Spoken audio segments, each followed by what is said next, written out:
Adventures in Grand Central. How are you? Hey, I'm great. How you doing?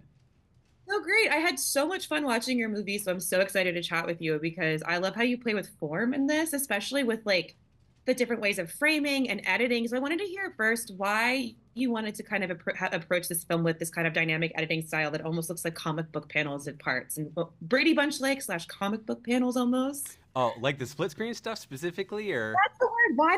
Why did I forget the word for split screen? Yes, the split screen use. Sorry. No, that's all right. Yeah, I mean, split screen. It was heavily. I'm heavily influenced by. We were heavily influenced by Brian De Palma. You know, he's kind of like Hell yeah. yeah, king of split screen. Blowout specifically. We all watched as a crew, and yes, like So split screens. fun. Yeah, split screens essentially like a great way to basically get like two close-ups happening at once, so you kind of don't have to like bounce back and forth. And I just was trying to come up with like a different way to show the like phone and screen stuff that we haven't seen, and I thought split screen might be a nice way to do it. So Oh yeah. we gave it a try. It works so well, like especially when I think it's in the car when Shelby's on her phone texting Yeah, and looking. Like, I just love how that adds a lot of really cool tension to the film and also gives it, I think, adds to that really cool visual style you have. That you really tell a lot of the story with the lighting as well. And I wanted to hear how you worked with your cinematographer to like shape the look because it's such a beautiful like in one house you're able to make it look so different with the lighting and I really love that and how you're able to make the image so varied throughout the film. oh, thank you, thank you. Yeah, so our DP, his name is Kevin Fletcher. We all call him Fletch. I've been working with him for like 8 years. I met him doing like Netflix promos, and we have a great shorthand. We have very similar tastes, and Oh we yeah. both like to plan stuff very much.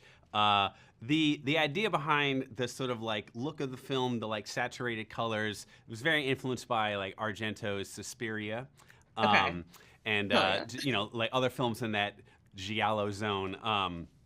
But you know, it was just like setting a film in one house over the course of one night kind of puts it into this like one house one night subgenre. So you know, we just thought about it like how can we make this look and feel as different from every other one house movie as possible. We took the kind of Suspiria influence, and we used what we call like expressionistic lighting or Yeah. emotionally motivated lighting. So, Yeah. you know, I remember like seeing Argento Suspiria for the first time, like way back in the day, and there's that scene where like Jessica Harper comes in the airport, and the airport is like lit red, and it's like this is wild. Like I didn't even think you could do this in movies. Like it's not real, but it gives me this like this like heightened feeling, and yeah, I loved it. So try to kind of take a leaf at like out of that book. Oh yeah, I love that though. Because again, it's like it's hard in a one location movie to like, it's you got to do your best to make it feel unique and also give it your own spin. And I think it's matches kind of the craziness of the film. I don't want to give too many spoilers, but just the way things go and some of the things that unfurl. But I don't, this might be a spoiler, but how did you keep track of everything? There's a lot going on and a lot of characters. And like, again, I don't want to spoil, but what was it like for you as a director to like keep track of who was who and when and where? And what was it like directing and having these actors maybe create different ways of movement when they were another person, if that makes sense? Sure. Yeah. I mean, on the writing level, I just made it. I made diagrams that I just like Oh, posted up on my wall of like who's in whose body in what rounds. It was like a very quick cheat sheet that I could look at. Very helpful. But yeah, like very helpful. yes. But yeah, I mean, I would even get confused at times. Directorially speaking, yeah, like the thing that I was concerned about the most was just like giving the audience as much clarity as possible. Like, Yeah. yeah, like some of it was meant to be confusing, like in a good, mysterious way, but I certainly wanted to make sure that broad strokes people were sort of keeping track of the big beats. So that's where the like, you know, the Polaroid stuff come in, the like Yeah. the red light stuff came in. That was all just in effort to yeah make sure that people didn't get super lost. Yeah. And then as far as the actors' performances, we were lucky enough to have a week of rehearsal Oh, prior to cool. Okay. shooting. Yeah, and so we all really worked together. They worked together a lot. I gave them as much agency as I could to kind of like construct their characters. My philosophy is once they're there, they sort of own the characters more than me, and they would sort of like Yeah, work okay. with everyone else to kind of come up with their characters together. Cool. Oh, that's awesome. Yeah, because they felt very natural. I think a lot of the time, and especially like influencer-ish movies that deal with influencers, there's that tendency to feel very like kind of inauthentic. But there is a lot of chemistry between this cast, which is really awesome to see, especially in a movie about people that have such complicated histories together. Yeah, yeah, really. I mean, I mean, I try to, I tried to cast well in terms of talent, but also personalities. But it was really just good fortune that they all just really like gelled so well. They all stayed in the same hotel, so they were sort of hanging out like after we shot, and they Cool. really bonded. And yeah, I think it really shows in the Yeah, film. it does, I think.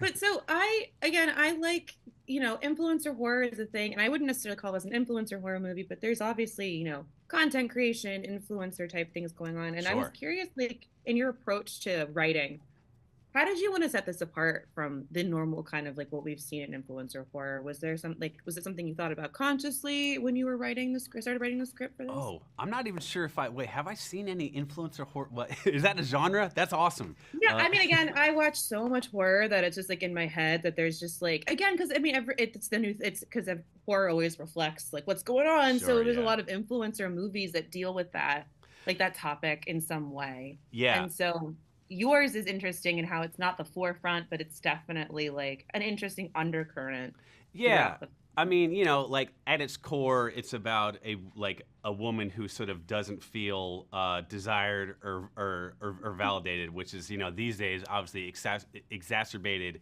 exponentially by all media, but especially social media. So the idea of having Nikki as an influencer was kind of, I mean, it was almost like a no-brainer, I guess, just as like Yeah, someone who that could makes sense. represent, like an artificial life. But yeah, I tried to sort of juxtapose the modern elements of social media with like as many sort of like I guess throwback 70s elements as possible, which is another reason we use split screen. There's no modern music in the movie. We Yeah, sort of added like 16 mil film grain to just kind of give it this like hopefully like a unique yeah. feel where we're combining like some modern influencer social media stuff with sort of like films from the 70s as well. Try to do Well, that like with the poster as even well. your tech looks old school. It looks like Yeah. something you'd see in like an old school like 70s movie of like an old vintage suitcase that has like a bunch of weird knobs in it. Like it is such a sci-fi thing, and I love that though. Like he Oh, just pulled thanks. up with the suitcase, and you're like, yep, okay, Yeah. That is a vintage suitcase. hell yeah, The machine itself was very inspired by like Moog keyboards from like the 80s.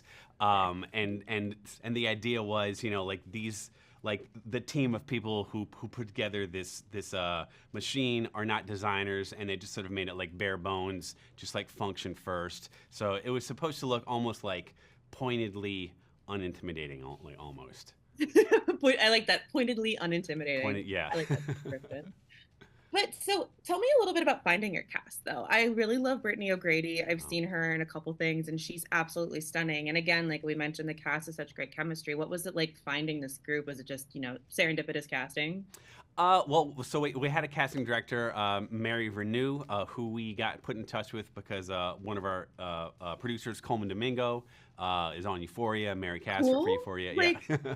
so cool. Yeah, amazing. Yeah, so Mary and then her partner Sydney Shercliffe cast the film for us, which was incredible. Brittany was, I think, the first person I met with actually. At the top of my list for Shelby, I really wanted, obviously, an actor with a like a broad like range, Yeah. really for all characters, but. In case of Shelby, I was also looking for someone who is biracial. Right. I'm half Asian myself, and there's like most biracial people will probably tell you that there's an inherent like you kind of feel like you don't exactly belong to like either side, and maybe society is sort of putting some Yeah. like unintentional pressure on you to lean into one thing. So when we first see Shelby, she's like covering up her dark curly hair with a like straight blonde wig. So I really want to have that element, but I saw Brittany like on the White Lotus, like so many others. Really impressed with her performance there. And then once I started doing a deep dive, like on all of her other work, like Star, Little Voice, it's like she's so different in everything. And it was it was like it was a no brainer almost. And she's a very lovely person. So started with her. Awesome. I was so stoked to get her. After that, we were looking for a Cyrus to be her partner. And James Morsini had just written, directed, and acted in this movie called I Love My Dad. Great movie, hilarious. He's great in it. Okay. And that movie had like just come out while we were casting. I saw it. I was like, this is the guy. I kind of slid into his DMs, but like Marion Sidney also kind of hit him up. Got him. Alicia Coleman had introduced me to because Coleman and Alicia were on Fear the Walking Dead together. Alicia's range is amazing, as hopefully you saw in the film. Oh yes. And then everyone else we kind of cast like in a chunk. After that, Forbes was a bit of an outlier because Forbes was sort of like an open call. We were just looking for like sort of like interesting, fresh-faced actors. David's audition came in. He, hand to God, he was the first one I clicked on. I loved his face. First 5 seconds, he's doing his thing as Forbes. I was like, this guy's amazing. And then I'm like, oh man, this is the guy Tad from the movie Green Room. I didn't even recognize him. I didn't even recognize him either. Yeah. His voice is different in Green Room too. I mean, I thought it was. Wow. Yeah. So he's in Green Room and Blue Ruin, and he's in but he's incredible. Blue Ruin. Chef's Mm. kiss, chef's kiss. Love that movie. Cinema. Same. Cinema. Absolutely. So, did you grow up a horror fan? I mean, I know this is kind of like horror, sci-fi, in a genre, in playing in the genre space. It's what's inside. So, did you grow up a genre fan? Is that something that you kind of have been interested in, and as just like a person outside of work? I certainly grew up a sci-fi fan. I wouldn't say I Okay. grew up like a big horror fan. I mean, still like Yeah. I have a lot of big holes like in my like what I've seen in the horror Yeah. verse. I mean, I've seen all the hits, Suspiria, Yeah. The Shining, etc. I actually never considered this film to be a horror film. Yeah. It's like I find it very interesting that other people do. I mean, it's cool, but I always refer to it as like a sci-fi thriller with jokes, but that was sort of like lit as if it was a horror movie. Yeah. Um, Yeah. It's like one of those, your film exists in like a bunch of different genres, which I like though. It's kind of cool how it is a little bit not nebulous, but porous with the genre definitions. You know what I mean? Yeah, I hope so. Thanks for saying that. Yeah, I like when I'm watching a film, and it's difficult to classify. Like Annette is an example. Annette, Titan or Titan. I'm not sure how to pronounce it, but yeah, like those films. It's like I don't know what genre that was. It's very difficult to describe. You just have to see it. So it was my aspiration to sort of make something in that, I guess, amorphous space, we'll say. Yeah. Awesome. Well, it was so nice to meet you, Greg. Congratulations Oh my on gosh, Just What's Inside. thank I had you. such a blast watching it. I'm so excited for people to get to watch it on Netflix this Thanks, Mary Beth. Halloween. Thank you so much. Absolutely. Thank you so much.